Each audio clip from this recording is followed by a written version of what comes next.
ಭರವಸೆಯ ಪಯಣ ಶಾಂತಿಯ ಪಥದಲ್ಲಿ ಈ ಸುಂದರ ಕಾರ್ಯಕ್ರಮಕ್ಕೆ ಮಗದೊಮ್ಮೆ ನಿಮಗೆಲ್ಲರಿಗೂ ಸ್ವಾಗತವನ್ನು ಕೋರ್ತಿದ್ದೀನಿ. ಇಂದಿನ ಸಂಚಿಕೆಯಲ್ಲಿ ಪ್ರಿಯರೇ, ನಾವು ದೈವಾರಾಧನೆ ವಿಧಿ ಬಗ್ಗೆ ನಾವು ಧ್ಯಾನಿಸಿದ್ದೀವಿ. ಧರ್ಮಸಭೆಯಲ್ಲಿ ಬಲಿಪೂಜೆ ನಮಗೆ ವಿಶೇಷವಾದ ಹಾಗೂ ಶ್ರೇಷ್ಠವಾದ ಪ್ರಾರ್ಥನೆ ಮಾತ್ರವಲ್ಲ, ದ್ವಿತೀಯ ಮಹಾ ವ್ಯಾಟಿಕನ್ ಸಮ್ಮೇಳನ ನಮಗೆ ಹೇಳ್ತದೆ, Eucharist is a source and summit of Christian life. ನಮ್ಮ ಎಲ್ಲ ಆಚರಣೆ ವಿಚಾರಣೆಗಳಿಗೆ, ನಮ್ಮ ವಿಶ್ವಾಸಕ್ಕೆ ಈ ಬಲಿಪೂಜೆ ಆಧಾರ ಸ್ತಂಭವಾಗಿದೆ, ನಮ್ಮ ಬೆನ್ನೆಲುಬಾಗಿದೆ. ಪ್ರಿಯರೇ, ಇಂದಿನ ಸಂಚಿಕೆಗೆ ಸಂಪನ್ಮೂಲ ವ್ಯಕ್ತಿಗಳಾಗಿ ನಮ್ಮ ಮಧ್ಯದಲ್ಲಿ ನಮ್ಮ ಧರ್ಮಕ್ಷೇತ್ರದ ಪೂಜಾ ವಿಧಿಯ ಕಾರ್ಯದರ್ಶಿಯಾಗಿರುವ ಫಾದರ್ ಜೆರಾಲ್ಡ್ ಸಾಗರ್ ನಮ್ಮ ಜೊತೆ ಇದ್ದಾರೆ. ಫಾದರ್, ನಿಮಗೆ ಪ್ರೀತಿಯ ಸ್ವಾಗತವನ್ನು ಕೊಡ್ತಿದ್ದೇನೆ. ಜೈ ಕ್ರಿಸ್ತ. ಫಾದರ್, ಮೊದಲನೇ ಪ್ರಶ್ನೆ ನಿಮಗೆ ಕೇಳಲಿಕ್ಕೆ ನಾನು ಬಯಸ್ತಿದ್ದೇನೆ. ಹಾಗಾದರೆ ವ್ಯಾಟಿಕನ್ ಎರಡನೆಯ ಮಹಾ ಸಮ್ಮೇಳನದ ಪ್ರಕಾರ ಧರ್ಮಸಭೆಯಲ್ಲಿ ಪೂಜಾ ವಿಧಿಯ ಮಹತ್ವವೇನು? ಹೌದು ಫಾದರ್, ವ್ಯಾಟಿಕನ್ ಎರಡನೇ ಸಮ್ಮೇಳನದಲ್ಲಿ ತುಂಬ ಡಾಕ್ಟ್ರಿನ್ ಬಗ್ಗೆ ನಾವು ಕೇಳ್ತೇವೆ. ಅದರಲ್ಲಿ ಪೂಜಾ ವಿಧಿ ಅಥವಾ ಆರಾಧನಾ ವಿಧಿ ಬಗ್ಗೆ ನಾವು ಹೆಚ್ಚಾಗಿ ಧ್ಯಾನ ಮಾಡ್ತೇವೆ. ವ್ಯಾಟಿಕನ್ ಎರಡನೇ ಸಮ್ಮೇಳನದಲ್ಲಿ 1959 ಜನವರಿ 25 ಪೋಪ್ ಜಾನ್ 23 ಅವರ ಅಧ್ಯಕ್ಷತೆಯಲ್ಲಿ ಶ್ರೇಷ್ಠ ಬದಲಾವಣೆಗಳನ್ನು ತರಲಾಯಿತು. ಅದರಲ್ಲಿ ವಿಶೇಷವಾಗಿ ಬಲಿಪೂಜೆ ಅಥವಾ ಆರಾಧನಾ ವಿಧಿಯು ಒಂದಾಗಿದೆ. ಸಾಕ್ರೋಸಾಂತುಮ್ ಕನ್ಸಿಲಿಯಂ ಈ ಡಾಕ್ಯುಮೆಂಟನ್ನು 4 ಡಿಸೆಂಬರ್ 1963 ಮತ್ತು ವಿಶೇಷವಾಗಿ ನಂಬರ್ 1-2 ಮತ್ತು 7-13 ಇದರಲ್ಲಿ ನಾವು ವಿಶೇಷವಾಗಿ ಬಲಿಪೂಜೆಯ ಕುರಿತು ನಾವು ನೋಡುತ್ತೇವೆ. ಈ ಸಮ್ಮೇಳನದಲ್ಲಿ ಮುಖ್ಯವಾಗಿ ಆದಂಥ ಬದಲಾವಣೆಗಳು ನಮ್ಮ ಪೂಜಾ ವಿಧಿಯಲ್ಲಿ ಅಥವಾ ಆರಾಧನಾ ವಿಧಿಯಲ್ಲಿ ನೋಡಬೇಕಾದರೆ ನಾವು 3 ವಿಧವಾಗಿ ನೋಡ್ತೇವೆ. ಮೊದಲನೇದು, ಮೂಲ ಭಾಷೆಯಾದ ಲ್ಯಾಟಿನ್ ಇದರಿಂದ ಸ್ಥಳೀಯ ಭಾಷೆಗಳಲ್ಲಿ ಭಾಷಾಂತರ ಮಾಡುವುದು. ಯಾಕಂದರೆ ಅಂದು ಎಲ್ಲ ಸಂಸ್ಕಾರಗಳು ಲ್ಯಾಟಿನ್ ಭಾಷೆಯಲ್ಲೇ ಇದ್ದುದರಿಂದ ಬೇರೆಯವರಿಗೆ ಇದನ್ನು ಅರ್ಥ ಮಾಡಿಕೊಳ್ಳಿಕ್ಕಾಗಲಿ ಅಥವಾ ಓದೋಕ್ಕಾಗಲಿ ಸಾಧ್ಯವಾಗ್ತಿರಲಿಲ್ಲ. ಅದಕ್ಕಾಗಿ ಜನರ ಉಪಯೋಗಕ್ಕಾಗಿ ಈ ಬೇರೆ ಬೇರೆ ಭಾಷೆಯಲ್ಲಿ ಭಾಷಾಂತರ ಮಾಡುತ್ತಾರೆ. ಮುಖ್ಯವಾಗಿ ಬೈಬಲ್ ಓದಲಿಕ್ಕೆ ಮತ್ತು ಪ್ರಾರ್ಥನೆಗಳನ್ನು ಅರ್ಪಿಸಲಿಕ್ಕೆ, ಹೀಗೆ ಎಲ್ಲರೂ ಸಕ್ರಿಯವಾಗಿ ಭಾಗವಹಿಸಲು ಈ ಮೂಲ ಭಾಷೆಯಲ್ಲಿ ಭಾಷಾಂತರ ಮಾಡ್ತಾರೆ. ಮತ್ತು ಎರಡನೇದಾಗಿ ನೋಡಬೇಕಾದ್ರೆ ಶ್ರೀ ಸಾಮಾನ್ಯರ ಸಕ್ರಿಯ ಭಾಗವಹಿಸುವಿಕೆ. Not only the clergy but all the baptised, the assembly, people of god ಎಲ್ಲರೂ ಒಟ್ಟಾಗಿ ಸೇರಿದಾಗ ಮಾತ್ರ ಅದು ಒಂದು ಆರಾಧನೆ ಆಗಿರ್ತದೆ. ಯಾಕಂದರೆ ಜಗದ್ಗುರುಗಳು, ಧರ್ಮಾಧ್ಯಕ್ಷರುಗಳು, ಗುರುಗಳು ಹಾಗೂ ಶ್ರೀಸಾಮಾನ್ಯರು, ಭಕ್ತ ಜನರು ಒಟ್ಟಾಗಿ ಸೇರಿದಾಗ ಮಾತ್ರ ಅದು ಒಂದು ಅರ್ಥಭರಿತವಾದ ಒಂದು ಪೂಜೆ ಆಗಿರ್ತದೆ.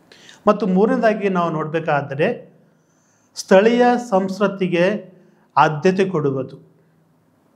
ವಿಶೇಷವಾಗಿ ನಾವು ನೋಡ್ತೇವೆ, ವಿಶ್ವದಲ್ಲಿ ಬೇರೆ ಬೇರೆ ದೇಶಗಳು, ಬೇರೆ ಬೇರೆ ಭಾಷೆಗಳು, ಬೇರೆ ಬೇರೆ ಸಂಸ್ಕೃತಿಗಳು, ಹಾಗೆ ಒಂದು ಸಂಸ್ಕೃತಿ ಇನ್ನೊಂದು ಸಂಸ್ಕೃತಿಗೆ ಶ್ರೇಷ್ಠ ಎಂದು ಹೇಳಲಿಕ್ಕೆ ಸಾಧ್ಯವಿಲ್ಲ. ಯಾಕಂದರೆ ಆಯಾ ದೇಶ, ಆಯಾ ಪ್ರದೇಶ, ಆಯಾ ರಾಜ್ಯ ತನ್ನದೇ ಆದ ಒಂದು ಸಂಸ್ಕೃತಿಯನ್ನು ಹೊಂದಿದೆ. ಅದಕ್ಕಾಗಿ ಆ ಸಂಸ್ಕೃತಿಗೆ ತಕ್ಕಂತೆ ನಾವು ನಮ್ಮ ಪೂಜಾ ವಿಧಿ, ಆರಾಧನಾ ವಿಧಿ ನಡೆಸಿಕೊಂಡು ಹೋದಾಗ ಮಾತ್ರ ಅದು ಅರ್ಥಭರಿತವಾದ ಒಂದು ಆರಾಧನೆ ಆಗಿರ್ತದೆ. ಅದಕ್ಕಾಗಿ ಈ ಸಾಕ್ರೋಸಾಂತುಮ್ ಕನ್ಸಿಲಿಯಂ ಈ ಡಾಕ್ಯುಮೆಂಟಲ್ಲಿ ವಿಶೇಷವಾಗಿ ನಾವು ಆರಾಧನಾ ವಿಧಿಯ ಬಗ್ಗೆ ಈ 3 ಬದಲಾವಣೆ ನಾವು ನೋಡುತ್ತೇವೆ. ಧನ್ಯವಾದಗಳು ಗುರುಗಳೇ. ನೀವು ಹೇಳಿದ್ದೀರಿ ಈ ಬಲಿಪೂಜೆಗೆ ರಕ್ಷಣಾ ಇತಿಹಾಸ ಇದೆ. ಹಾಗಾದರೆ ಬಲಿಪೂಜೆ ಮತ್ತು ರಕ್ಷಣಾ ಇತಿಹಾಸ, ನಾವು ಇಂಗ್ಲೀಷಲ್ಲಿ ಪಾಸ್ಕಲ್ ಮಿಸ್ಟ್ರಿ ಅಂತ ಕರಿತೀವಿ, ಇದಕ್ಕಿರುವ ಸಂಬಂಧವೇನು? ಹೌದು, ಬಲಿಪೂಜೆ ಮತ್ತು ರಕ್ಷಣಾ ಇತಿಹಾಸ ಲಿಟರ್ಜಿ ಆ್ಯಂಡ್ ಪಾಸ್ಕಲ್ ಮಿಸ್ಟ್ರಿ. ನಾವಿದನ್ನು ಅರ್ಥಭರಿತವಾಗಿ ಸರಿಯಾಗಿ ಅರ್ಥ ಮಾಡಿಕೊಳ್ಬೇಕಾದ್ರೆ ಹಳೆ ಒಡಂಬಡಿಕೆ ಮತ್ತು ಹೊಸ ಒಡಂಬಡಿಕೆಯನ್ನು ಅಭ್ಯಾಸ ಮಾಡಬೇಕು. Old testament and new Testament. ಮೊದಲನೇದಾಗಿ ಹಳೆ ಒಡಂಬಡಿಕೆ ಪಾಸ್ಕ ಜಾಗರಣೆ ಬಗ್ಗೆ ನಾವು ಕೇಳಿದ್ದೇವೆ. ದೇವರು ತಾನು ಆರಿಸಿಕೊಂಡ ಇಸ್ರಾಯೇಲ್ ಜನರನ್ನು ಬಹಳ ಪ್ರೀತಿ ಮಾಡಿದ್ದರು. ಆದ್ದರಿಂದ ಅವರು ಪಡುವಂಥ ಕಷ್ಟವನ್ನು ನೋಡಿ ಫರೋಹ ರಾಜನ ಗುಲಾಮತನದಿಂದ ಬಿಡುಗಡೆ ಮಾಡಿ ಮೋಶೆ ನಾಯಕತ್ವದಲ್ಲಿ ಹಾಲು ಜೇನು ಹರಿಯುವ ಕಾನಾನ್ ದೇಶವನ್ನು ತಲುಪಿಸುತ್ತಾರೆ. 40 ವರ್ಷಗಳ ಕಾಲ ತನ್ನ ಜನರೊಂದಿಗಿದ್ದು ನಾನಾ ರೀತಿಯ ಬಾಧೆಗಳಿಂದ ರಕ್ಷಿಸಿ ಸ್ವರ್ಗದಿಂದ ಮನ್ನವನ್ನು ಕೊಟ್ಟು ಅವರ ಹಸಿವನ್ನು ನೀಗಿಸುತ್ತಾರೆ. ಬಂಡೆಯಿಂದ ನೀರನ್ನು ತೆಗೆದು ಅವರ ದಾಹವನ್ನು ನೀಗಿಸುತ್ತಾರೆ. ಅಷ್ಟು ಮಾತ್ರವಲ್ಲದೆ ಉರಿ ಬಿಸಿಲಿನಿಂದ ರಕ್ಷಿಸಲು ಆ ಮರುಭೂಮಿಯಲ್ಲಿ ಮೋಡದ ರೂಪದಲ್ಲಿ ನೆರಳನ್ನು ಮಾಡಿ ಅವರನ್ನು ಹಾಯಾಗಿ ನಡೆದುಕೊಂಡು ಹೋಗುವಂತೆ ಮಾಡುತ್ತಾರೆ. ಅಷ್ಟು ಮಾತ್ರವಲ್ಲದೆ ಸಮುದ್ರದ ನೀರನ್ನು 2 ಪಾಲು ಮಾಡಿ ಫರೋಹ ರಾಜನ ಸೈನಿಕರಿಂದ ರಕ್ಷಿಸುತ್ತಾರೆ. ಇದು ದೇವರ ರಕ್ಷಣಾ ಕಾರ್ಯದಲ್ಲಿ ಒಂದು ಮಹತ್ವದ ಸಾಧನೆಯಾಗಿದೆ. ಹೀಗೆ ದೇವರು ತನ್ನ ಜನರನ್ನು ಯಾವ ರೀತಿ ಬಂಧನದಿಂದ ಗುಲಾಮತನದಿಂದ ಪಾರು ಮಾಡಿ ಹಾಲು ಜೇನು ಹರಿಯುವಂಥ ದೇಶ ಕಾನಾನ್ ದೇಶವನ್ನು ಮುಟ್ಟಿಸುತ್ತಾರೆ. ಇದನ್ನು ನಾವು ಹಳೆ ಒಡಂಬಡಿಕೆಯಲ್ಲಿ ರಕ್ಷಣಾ ಚರಿತ್ರೆಯಲ್ಲಿ ನಾವು ಓದುತ್ತೇವೆ. ಹಾಗೆಯೇ ನಾವು ಈಗ ಹೊಸ ಒಡಂಬಡಿಕೆಗೆ ಬರುವಾಗ ಅಲ್ಲಿ ನಾವು ಪ್ರಭುವಿನ ಕೊನೆಯ ಭೋಜನ ಅಥವಾ ಪಾಸ್ಕ ಭೋಜನ ಹೇಳ್ತೇವೆ. Last supper of Jesus with his disciples. ದೇವರು ಈ ಲೋಕದ ಮೇಲೆ ಎಷ್ಟೋ ಪ್ರೀತಿಯನ್ನಿಟ್ಟು ತನ್ನ ಒಬ್ಬನೇ ಮಗನನ್ನು ಕಳಿಸುತ್ತಾರೆ. ಪ್ರಭು ಯೇಸು ಕ್ರಿಸ್ತರು ಅನೇಕ ಅದ್ಭುತ ಕಾರ್ಯಗಳ ಮೂಲಕ ಮಹತ್ ಕಾರ್ಯಗಳ ಮೂಲಕ ಪಾಪವನ್ನು ಕ್ಷಮಿಸುವುದರ ಮೂಲಕ ನಮ್ಮನ್ನು ಎಲ್ಲ ಬಂಧನದಿಂದ ಬಿಡಿಸುತ್ತಾರೆ. ಕೊನೆಗೆ ಕಷ್ಟ, ಪಾಡು ಮತ್ತು ಯಾತನೆ, ಮರಣ ಮತ್ತು ಪುನರುತ್ಥಾನದ ಮೂಲಕ ತನ್ನನ್ನೇ ಬಲಿಯಾಗಿ ಸಮರ್ಪಿಸಿ ನಮ್ಮೆಲ್ಲರನ್ನು ಸ್ವರ್ಗ ಸಾಮ್ರಾಜ್ಯಕ್ಕೆ ಬಾಧ್ಯಸ್ಥರನ್ನಾಗಿ ಮಾಡುತ್ತಾರೆ. ಹಾಗೆ ಪ್ರಿಯರೇ, ಹಳೆ ಒಡಂಬಡಿಕೆ ಮತ್ತು ಹೊಸ ಒಡಂಬಡಿಕೆ ಅಂದರೆ old testament and new testament, we see the salvation history of mankind. ಧನ್ಯವಾದಗಳು ಗುರುಗಳೇ, ನೀವು ಚೆನ್ನಾಗಿ ಹೇಳಿದ್ದೀರಿ. ಹಾಗಾದರೆ ಬಲಿಪೂಜೆಯಲ್ಲಿ ಯೇಸು ಕ್ರಿಸ್ತರ ಪ್ರಸನ್ನತೆಯನ್ನು ನಾವು ಎಲ್ಲೆಲ್ಲಿ ಕಾಣಬಹುದು? ಅದು ಒಳ್ಳೆ ಪ್ರಶ್ನೆ. ಇದು ನಾವೆಲ್ಲರೂ ಸರಿಯಾಗಿ ಅರ್ಥ ಮಾಡಿಕೊಳ್ಳುವಂಥ ಪ್ರಶ್ನೆ. ಇದು ನಮಗೆಲ್ಲರಿಗೂ ಅತಿ ಮುಖ್ಯವಾದಂಥ ಒಂದು ಧ್ಯಾನ ಮಾಡುವಂಥ ಒಂದು ವಿಷಯ. ಯಾಕೆಂದರೆ ಪೂಜಾ ವಿಧಿಯಲ್ಲಿ ಪ್ರಭು ಕ್ರಿಸ್ತರ ಪ್ರಸನ್ನತೆ, ಪಾಸ್ಕ ರಹಸ್ಯ, ಇದರ ಬಗ್ಗೆ ಬೇರೆ ಬೇರೆ ಜನರು ಬೇರೆ ಬೇರೆ ಪ್ರಶ್ನೆಯನ್ನು ಕೇಳುತ್ತಾರೆ. ಇದು ಹೇಗೆ ಸಾಧ್ಯ? ಒಂದು ರೊಟ್ಟಿಯಲ್ಲಿ ದೇವರು ಪ್ರಸನ್ನರಾಗುತ್ತಾರೆ, ದ್ರಾಕ್ಷಾರಸದಲ್ಲಿ ಯೇಸುವಿನ ರಕ್ತವನ್ನು ನೋಡುತ್ತೇವೆ, ಇದು ಹೇಗೆ ಸಾಧ್ಯವೆಂದು ಹಲವಾರು ರೀತಿಯ ಪ್ರಶ್ನೆಯನ್ನು ಕೇಳುತ್ತಾರೆ. ಅದಕ್ಕಾಗಿ ಈ ಪೂಜಾ ವಿಧಿಯಲ್ಲಿ ಪ್ರಭು ಕ್ರಿಸ್ತರ ಪ್ರಸನ್ನತೆ ಅಥವಾ ಪಾಸ್ಕ ರಹಸ್ಯದ ಅರ್ಥವನ್ನು ನಾವು ಸರಿಯಾಗಿ ಅರ್ಥ ಮಾಡಿಕೊಳ್ಳಬೇಕು. ಮಾನವ ರಕ್ಷಣಾ ಯೋಜನೆಯನ್ನು ಪೂಜಾ ವಿಧಿಯಲ್ಲಿ ಸಂಪೂರ್ಣಗೊಳ್ಳುತ್ತದೆ. ಯಾಕೆಂದರೆ ಪ್ರಭು ಕ್ರಿಸ್ತರು ಸತ್ಯವಾಗಿಯೂ ಬಲಿಪೂಜೆಯಲ್ಲಿ ಪ್ರಸನ್ನರಾಗಿದ್ದಾರೆ. ಹೀಗೆ ಬೇರೆ ಬೇರೆ ರೀತಿಯಲ್ಲಿ ಯಾವಾಗ ದೀಕ್ಷೆಯನ್ನು ಪಡೆದಂಥ ಒಬ್ಬ ಯಾಜಕರು ಬಲಿಪೂಜೆಯನ್ನು ಅರ್ಪಿಸುವಾಗ ಅಲ್ಲಿ ಪ್ರಭು ಕ್ರಿಸ್ತರು ಪ್ರಸನ್ನರಾಗಿರುತ್ತಾರೆ. ಅದೇ ರೀತಿಯಾಗಿ ಅವರು ರೊಟ್ಟಿ ಮತ್ತು ದ್ರಾಕ್ಷಾರಸವನ್ನು ತೆಗೆದುಕೊಂಡು ಹೀಗೆ ಪ್ರಾರ್ಥಿಸುವಾಗ, ಇದು ನನ್ನ ಶರೀರ ಮತ್ತು ಇದು ನನ್ನ ರಕ್ತ, ನೀವು ಭುಜಿಸಿರಿ ಮತ್ತು ಕುಡಿಯಿರಿ. ಹಾಗೆ ದೇವರು ಯೇಸು ಕ್ರಿಸ್ತರು ಯಾವುದೋ ಒಂದು ಪ್ರಾಣಿಯದ್ದೋ ಅಥವಾ ಪಕ್ಷಿಯೋ ಮಾಂಸವನ್ನು ಕೊಡಲಿಲ್ಲ. ಬದಲಾಗಿ ಇದು ನನ್ನ ಮಾಂಸ, ಇದು ನನ್ನ ರಕ್ತ. ಅದಕ್ಕಾಗಿ ಯಾವಾಗ ನಾವು ಒಟ್ಟಾಗಿ ಬಲಿಪೂಜೆಯಲ್ಲಿ ಭಾಗವಹಿಸುತ್ತೇವೋ ಆವಾಗ ನಿಜವಾಗಿಯೂ ಯೇಸು ಕ್ರಿಸ್ತರು ಆ ಬಲಿಪೂಜೆಯಲ್ಲಿ ಪ್ರಸನ್ನರಾಗಿರ್ತಾರೆ. ಮತ್ತು ಎರಡನೇದಾಗಿ ನಾವು ಯಾವಾಗ ಸಂಸ್ಕಾರವನ್ನು ಆಚರಣೆ ಮಾಡ್ತೇವೋ ಅಲ್ಲಿಯೂ ಕೂಡ ದೇವರು ಪ್ರಸನ್ನ ಆಗಿದ್ದಾರೆ. ಪ್ರಭು ಯೇಸು ಆ ಸಂಸ್ಕಾರದಲ್ಲಿ ನಾವು ನೋಡ್ತೇವೆ. ದೇವಜನರು ಒಟ್ಟಾಗಿ ಪ್ರಾರ್ಥಿಸುವಾಗ ನಾವು ಬೈಬಲ್ನಲ್ಲಿ ಓದ್ತೇವೆ, ಎಲ್ಲಿ 2 ಅಥವಾ 3 ಒಟ್ಟಾಗಿ ಸೇರಿರುತ್ತಾರೋ ಅವರ ಮಧ್ಯದಲ್ಲಿ ನಾನಿದ್ದೇನೆ. ಇದು ಯೇಸುಸ್ವಾಮಿ ಹೇಳುವಂಥ ಮಾತು. ಅದಕ್ಕಾಗಿ ಎಲ್ಲರೂ ಒಟ್ಟಾಗಿ ನಾವು ಪ್ರಾರ್ಥನೆ ಮಾಡುವಾಗ, ನಾವು ಜಪಿಸುವಾಗ, ಪೂಜಿಸುವಾಗ ಅಲ್ಲಿ ದೇವರು ಪ್ರಸನ್ನರಾಗಿದ್ದಾರೆ.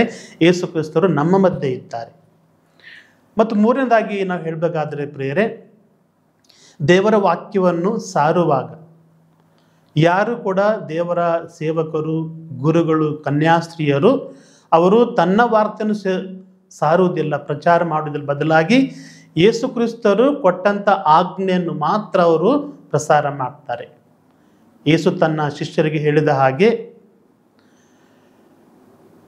ಹೋಗಿರಿ, ಜಗತ್ತಿಗೆಲ್ಲ ಸಾರಿರಿ, ಸ್ವರ್ಗ ಸಾಮ್ರಾಜ್ಯ ಸಮೀಪಿಸಿದೆ, ಪಶ್ಚಾತ್ತಾಪಪಟ್ಟು ಪಾಪಕ್ಕೆ ವಿಮುಖರಾಗಿರಿ ಮತ್ತು ದೇವರಿಗೆ ಅಭಿಮುಖರಾಗಿರಿ ಎಂದು ಯೇಸು ತನ್ನ ಶಿಷ್ಯರನ್ನು ಕಳಿಸುತ್ತಾರೆ. ಹೀಗೆ ಯಾವಾಗ ದೇವರ ವಾರ್ತೆಯನ್ನು ಸಾರುತ್ತೇವೋ, ಶುಭ ಸಂದೇಶವನ್ನು ಆಲಿಸುತ್ತೇವೋ, ಆವಾಗ ಯೇಸು ನಮ್ಮದೇ ಪ್ರಸನ್ನಾಗಿದ್ದಾರೆ. ಹಳೆ ಒಡಂಬಡಿಕೆಯಲ್ಲಿ ನಾವು ನೋಡುವುದಾದರೆ, ದೇವರು ಆರಿಸಿಕೊಂಡ ಇಸ್ರಾಯೇಲರನ್ನು ಗುಲಾಮತನದಿಂದ ಪಾರು ಮಾಡಿದ ಹಾಗೆ ಹೊಸ ಒಡಂಬಡಿಕೆಯಲ್ಲಿ ಪ್ರಭು ಯೇಸು ಕ್ರಿಸ್ತರು ತನ್ನ ಯಾತನೆ, ಮರಣ ಮತ್ತು ಪುನರುತ್ಥಾನದ ಮೂಲಕ ತನ್ನನ್ನೇ ತಂದೆ ದೇವರಿಗೆ ಸಮರ್ಪಿಸಿ ಮಾನವ ಕುಲದ ರಕ್ಷಣೆಯನ್ನು ಮಾಡಿದ್ದಾರೆ. ಪಾಸ್ಕ ಭೋಜನವು ಪ್ರಭು ಕ್ರಿಸ್ತರು ಧರ್ಮಸಭೆಗೆ ನೀಡಿದ ಒಂದು ಪವಿತ್ರ ಸಂಸ್ಕಾರವಾಗಿದೆ. ತುಂಬ ಚೆನ್ನಾಗಿ ಹೇಳಿದ್ದೀರಿ ಗುರುಗಳೇ. ಹಾಗಾದರೆ ಪ್ರಭುವಿನ ಭೋಜನ, ನಾವು ಬಲಿಪೂಜೆ ಅಂತ ನಾವು ಕರಿತೀವಿ, ಅಲ್ಲಿ ನಾವು ಪ್ರಭುವಿನ ಭೋಜನ ಬಗ್ಗೆ ನಾವು ಧ್ಯಾನಿಸ್ತೀವಿ. ಪ್ರಭುವಿನ ಭೋಜನ ಮತ್ತು ಧರ್ಮಸಭೆಗೆ ಇದರ ಬಗ್ಗೆ ನೀವು ಏನು ಹೇಳಲಿಕ್ಕೆ ಬಯಸ್ತೀರಿ? ಪ್ರಾರಂಭದ ಮತ್ತು 20ನೇ ಶತಮಾನದವರೆಗೆ ಪೂಜಾವಿಧಿ ಮತ್ತು ಇತರ ಸಂಸ್ಕಾರಗಳು ಕೇವಲ ಯಾಜಕರಿಗೆ ಮೀಸಲಾಗಿತ್ತು. ಇದು ಪ್ರಮುಖವಾಗಿ ಯಾಜಕರ ಸೇವೆಯಾಗಿದ್ದು, ಅವರು ಧರ್ಮಸಭೆ ಹೆಸರಿನಲ್ಲಿ ಈ ಎಲ್ಲ ಸಂಸ್ಕಾರಗಳನ್ನು ನೆರವೇರಿಸುತ್ತಿದ್ದರು. ನಾವು ಹೇಳುವುದಾದರೆ ಹೈರಾರ್ಕಿಕಲ್ ಚರ್ಚ್, ಇದು ಲ್ಯೂಮೆನ್ ಜೆನ್ಸಿಯಮ್ ಈ ಒಂದು ಡಾಕ್ಯುಮೆಂಟ್ ನಾವು ನೋಡ್ತೇವೆ.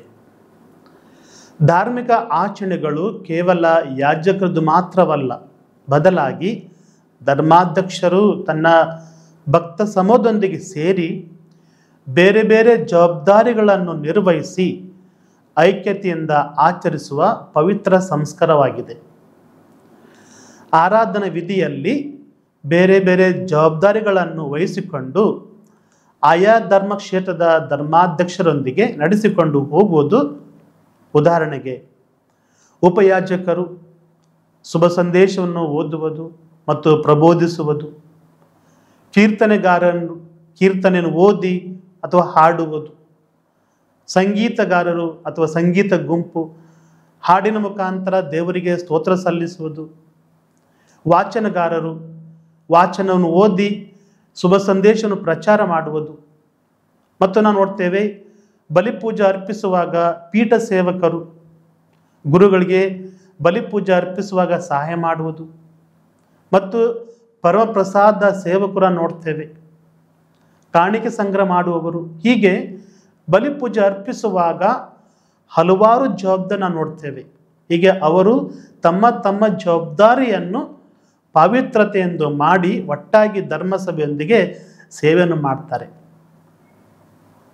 ಹೀಗೆ ಒಂದು ದೇವಪ್ರಜೆಯಾಗಿ ಪರಮಾತ್ಮನಿಗೆ ಪೂಜೆ ಆರಾಧನೆ ಸಲ್ಲಿಸುವುದು ಇದು ಧರ್ಮಸಭೆಯ ಒಂದು ಹಕ್ಕಾಗಿದೆ. ಇದಕ್ಕೆ ನಾವು ಸ್ಥಳೀಯ ಧರ್ಮಸಭೆ ಎಂದು ಕರೆಯುತ್ತೇವೆ. ಧನ್ಯವಾದಗಳು ಗುರುಗಳೇ. ನೀವು ಹೇಳಿದ್ದೀರಿ ಪೂಜಾ ವಿಧಿ ಯೇಸುವಿನ ಭೋಜನ. ಹಾಗಾದರೆ ಯಾಕೆ ದೇವರ ವಾಕ್ಯಲ್ಲಿ ಬೇಕು ಈ ಸೀಕ್ರೆಟ್ ಸ್ಕ್ರಿಪ್ಚರ್ ಮತ್ತು ಬಲಿಪೂಜೆಗೆ ಅದು ಏನು ವ್ಯತ್ಯಾಸ? ಹೌದು, ಈಗ ಬಲಿಪೂಜೆ ಮತ್ತು ಶುಭ ಸಂದೇಶ ಇದು ಬೇರೆ ಬೇರೆ ಅಲ್ಲ. ಇಡೀ ಬಲಿಪೂಜೆಯಲ್ಲಿ ನಾವು ದೇವರ ವಾಕ್ಯವನ್ನೇ ನೋಡ್ತೇವೆ. ಈಗ ನಾವು ಈ ಎರಡರ ಸಂಬಂಧವನ್ನು ನಾವು ಸರಿಯಾಗಿ ಅರ್ಥ ಮಾಡಿಕೊಳ್ಬೇಕಾದ್ರೆ,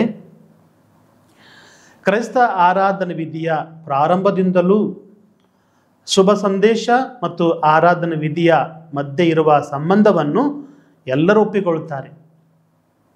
ಬಲಿಪೂಜೆ ಅಥವಾ ಆರಾಧನೆ ವಿಧಿಯು ಶುಭ ಸಂದೇಶವನ್ನು ಸಾರಲು ಒಂದು ಮುಖ್ಯವಾದ ಸ್ಥಳ ಮತ್ತು ಭಾಗ್ಯವೆಂದು ಹೇಳಲಾಗಿದೆ. ಧ್ಯಾನ ಮತ್ತು ದೇವರ ವಾಕ್ಯ ಓದುವುದು ಪ್ರಮುಖ ಸಾಧನವಾಗಿದೆ. ನಾವು ನೋಡ್ತೇವೆ ಲಿಟರ್ಜಿ ಆಫ್ ದಿ ಅವರ್.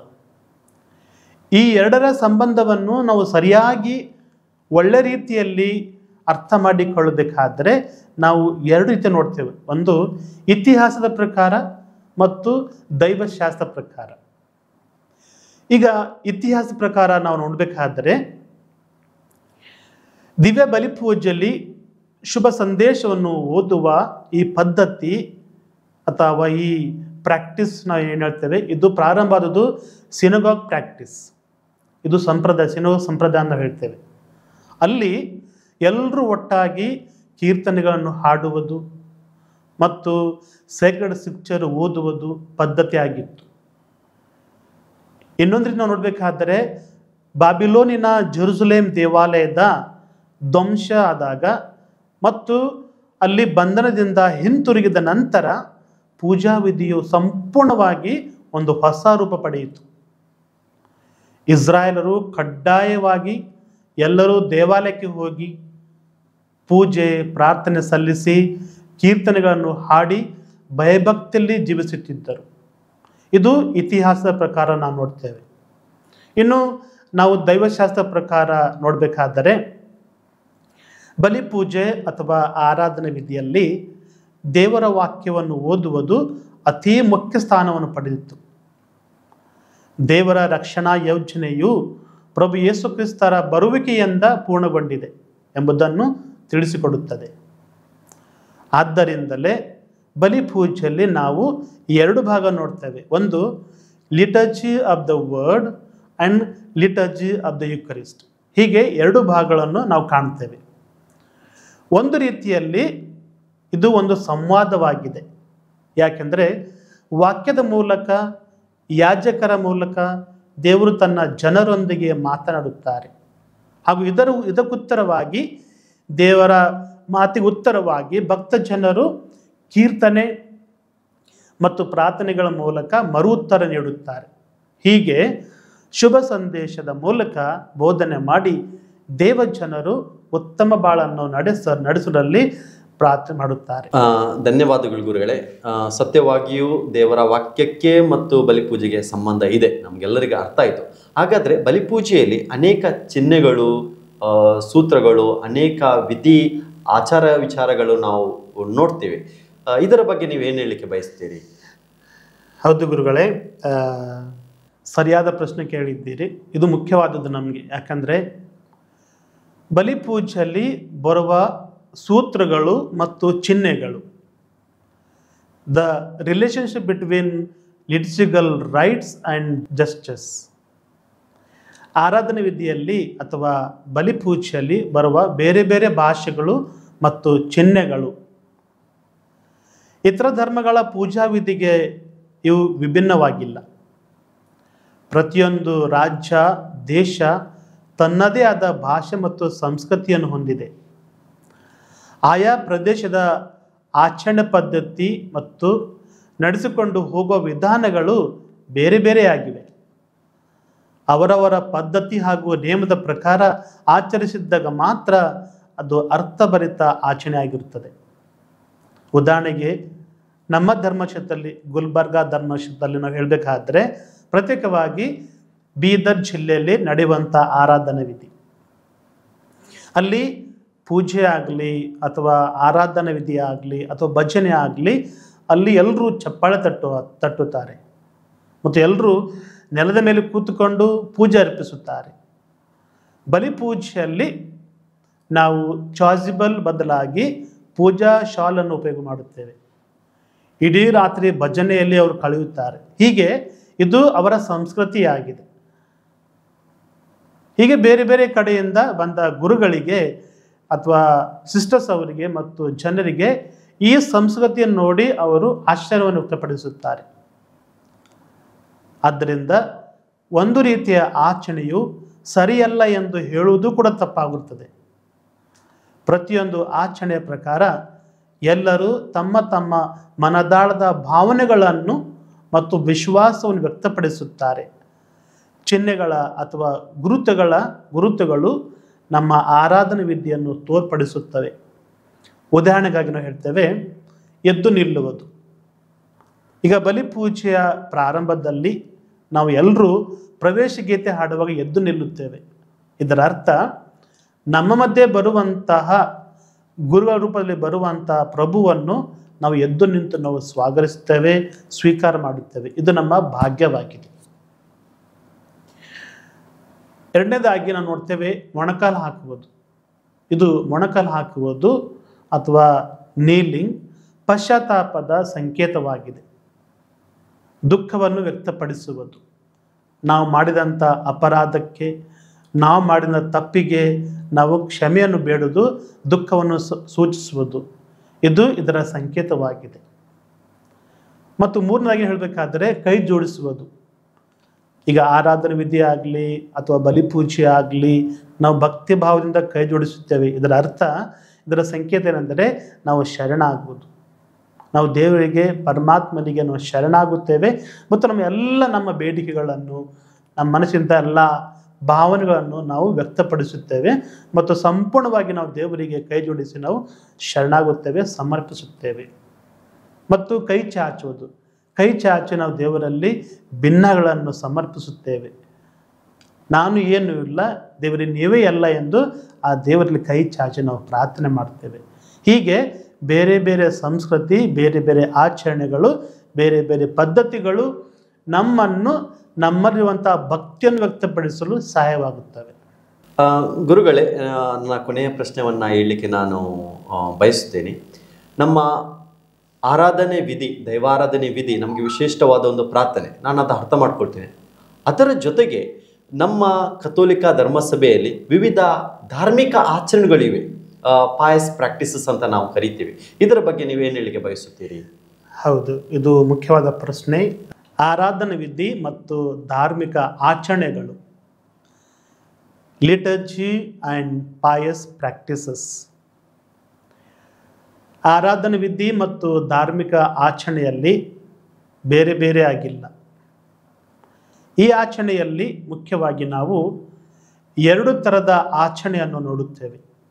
ಒಂದು ಆಂತರಿಕ ಮತ್ತು ಬಾಹ್ಯ ಆಚರಣೆ. ನಮ್ಮ ಆತ್ಮದಲ್ಲಿ ಏನಿದೆಯೋ ಅದನ್ನು ನಾವು ಬಾಹ್ಯ ರೀತಿಯಲ್ಲಿ ನಾವು ವ್ಯಕ್ತಪಡಿಸುತ್ತೇವೆ. ಇದು ಹೀಗೆ ಆಂತರಿಕ ಮತ್ತು ಬಾಹ್ಯ ಆಚರಣೆ. ಎರಡನೇದಾಗಿ ಖಾಸಗಿ ಮತ್ತು ಅಧಿಕೃತ ಎಲ್ಲ ಧಾರ್ಮಿಕ ಆಚರಣೆಗಳು ಅಥವಾ ಬಲಿಪೂಜೆ ಆರಾಧನೆ ವಿಧಿಯಿಂದಲೇ ಪ್ರಾರಂಭ ಆಗುತ್ತವೆ. ಆರಾಧನಾ ವಿಧಿಯಿಂದ ಬೇರ್ಪಟ್ಟದ್ದಲ್ಲ. ಆಯಾ ಸಂಸ್ಕೃತಿ, ನಡವಳಿಕೆ, ಅಲ್ಲಿನ ಆಚಾರ ವಿಚಾರ, ಹೀಗೆ ಜನರ ಭಕ್ತಿ ಆಚರಣೆ ಮೇಲೆ ಅವಲಂಬಿತವಾಗಿರುತ್ತದೆ.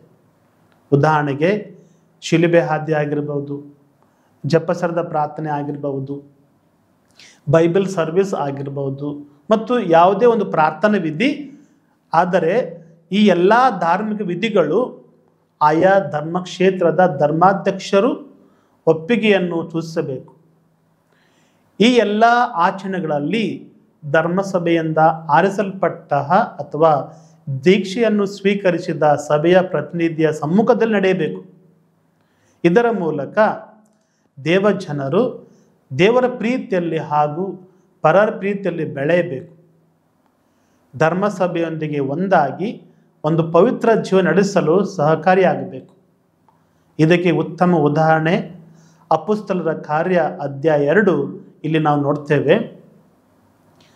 ಭಕ್ತ ವಿಶ್ವಾಸಿಗಳೆಲ್ಲರೂ ಅನ್ಯೋನ್ಯವಾಗಿ ಬಾಳುತ್ತಿದ್ದರು, ತಮ್ಮಲ್ಲಿದ್ದುದೆಲ್ಲವನ್ನು ಹದುವಾಗಿ ಹಂಚಿಕೊಳ್ಳುತ್ತಿದ್ದರು, ತಮ್ಮ ತಮ್ಮ ಆಸ್ತಿಪಾಸ್ತಿಗಳನ್ನು ಮಾರಿ ಬಂದ ಹಣವನ್ನು ಅವರವರ ಅವಶ್ಯಕತೆ ತಕ್ಕಂತೆ ಎಲ್ಲರಿಗೂ ಹಂಚುತ್ತಿದ್ದರು. ಭಕ್ತ ವಿಶ್ವಾಸಿಗಳೆಲ್ಲರೂ ಅನ್ಯೋನ್ಯವಾಗಿ ಬಾಳುತ್ತಿದ್ದರು. ಹೀಗೆ ಪ್ರಿಯರೇ, ಧರ್ಮಸಭೆಯಲ್ಲಿ ಆಯಾ ಸಂಸ್ಕೃತಿಯಲ್ಲಿ ಆಯಾ ಆಚಾರ ವಿಚಾರ ಇವೆಲ್ಲವೂ ನಮ್ಮನ್ನು ಒಟ್ಟುಗೂಡಿಸಿ ಒಂದೇ ದೇವರ ಮಕ್ಕಳಾಗಿ ಒಟ್ಟಾಗಿಗೂಡಿಸಿದಾಗ ನಾವು ಅರ್ಪಿಸುವಂಥ ಪ್ರಾರ್ಥನೆ ಅದು ದೇವರಿಗೆ ಮೆಚ್ಚುಗೆ ಆಗುತ್ತದೆ. ಧನ್ಯವಾದಗಳು ಗುರುಗಳೇ. ಪ್ರಿಯರೇ, ಇಷ್ಟರ ತನಕ ನಾವು ದೈವಾರಾಧನೆ ವಿಧಿ ಇದರ ಬಗ್ಗೆ ನಾವು ಫಾದರ್ ಜೆರಲ್ ಸಾಗರ್ ನಿಮ್ಮ ಜೊತೆ ಮಾತನಾಡಿದರು. ಸುಂದರವಾಗಿ ಬಲಿಪೂಜೆ ನಮ್ಮ ಕಥೋಲಿಕ ಧರ್ಮಸಭೆಯಲ್ಲಿ ವಿಶಿಷ್ಟವಾದ ಪ್ರಾರ್ಥನೆ ಅಂತ ಹೇಳಿದರು. ಮಾತ್ರವಲ್ಲ, ಬಲಿಪೂಜೆಯಲ್ಲಿ ಅನೇಕ ಚಿಹ್ನೆಗಳಿವೆ, ಈ ಚಿಹ್ನೆಗಳ ಅರ್ಥಗಳನ್ನು ನಮಗೆ ಹೇಳಿದರು. ಅದುದನ್ನು ಪ್ರಿಯರೇ ನಾವು ತುಂಬ ಗಂಭೀರದಿಂದ ಈ ವಿಷಯವನ್ನು ತೆಗೆದುಕೊಳ್ಳೋಣ. ನಿಮ್ಮೆಲ್ಲರ ಪರವಾಗಿ ನಾನು ಗುರುಗಳಿಗೆ ಧನ್ಯವಾದಗಳನ್ನು ಬಯಸ್ತೀವಿ. Thank you father. ಜೈ ಕ್ರಿಸ್ ಫಾದರ್. ನನಗೆ ತುಂಬ ಸಂತೋಷ.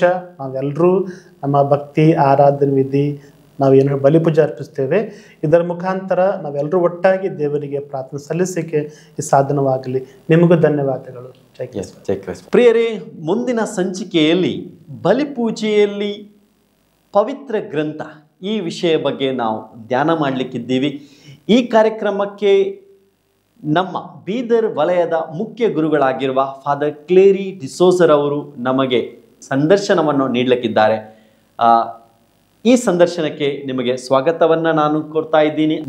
ಭೇಟಿಯಾಗೋಣ ಮುಂದಿನ ಸಂಚಿಕೆಯಲ್ಲಿ ಫಾದರ್ ಕ್ಲೇರಿ ಡಿಸೋಜಾ ಇವರ ಜೊತೆ. ಧನ್ಯವಾದಗಳು.